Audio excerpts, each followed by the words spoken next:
Hello, Professor, and welcome to the conference.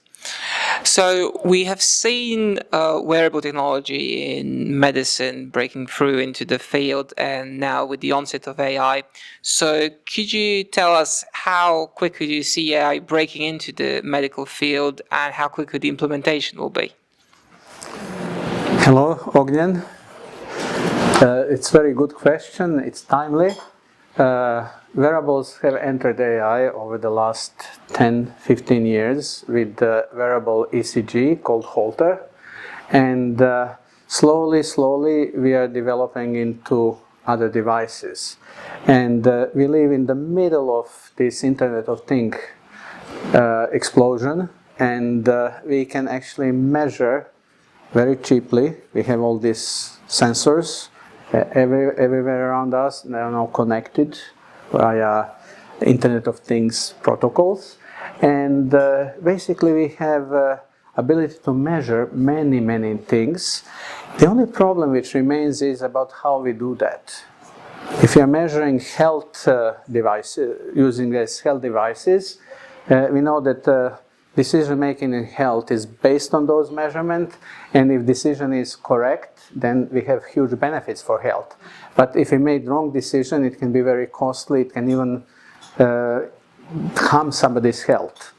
And so it is really our problem here is not about what we can do, but how to implement these things. So I think we are right in the middle of this transition. You spoke about one of the problems here, but what are some of the other challenges that you see going forward in this area? So we need to, when we talk about challenges, we need to talk about who are the people who are affected by that, and these are, we call them stakeholders. And if we talk about health, of course it's patient, but there is also medical doctors, nurses, whoever is taking care of their health, institutions in which they work, government, companies and industry that produces those new medical devices, and also we have service providers, people who enable this data to be shared, and the big problem is how to ensure that we can satisfy the needs of everybody. And the needs of patients and other stakeholders are not the same. Patient wants that somebody takes good care of them. They want these devices to be comfortable, to be reliable, needs to trust. Medical doctors need to have clean information, and they need to have it timely so they can make the right decisions, and they need also to be sure that these measurements are correct. If we talk about government needs to implement health policies, because their decisions that they do at a high level have very far-reaching consequences, and can cost a lot or it can save a lot of money. And the people who are producing these things, they have liabilities and potential profits. So we need to harmonize all these needs into solutions. And this is actually what is the challenge that we need to do. So basically here we are talking about, we have mainly engineers and people from technical field. And this is why I'm dressed like this. Because in this field we don't wear ties. But if you want to go to medical doctors, you will see everybody wears ties. If we come like this, it looks like, oh, this person is kind of different to us. So basically, we need to be able to talk the same language across different sections of people who are involved in that. Thanks for that insight. And looking ahead into the future, what excites you the most about AI in health, and then also AI in general?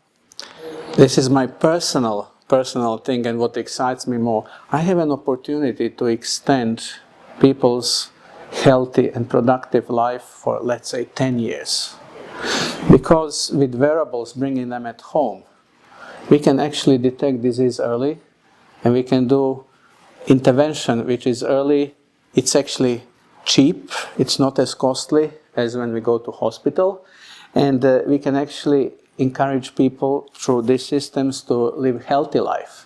To basically, so if somebody has diabetes, we can detect it very early if we do the proper measurements. If somebody has early signs of heart disease, we can detect it before, and we can actually do lifestyle intervention. We can go to the doctor, and all the tests can be done, and they can be put on medication which is needed, exercise programs and so on.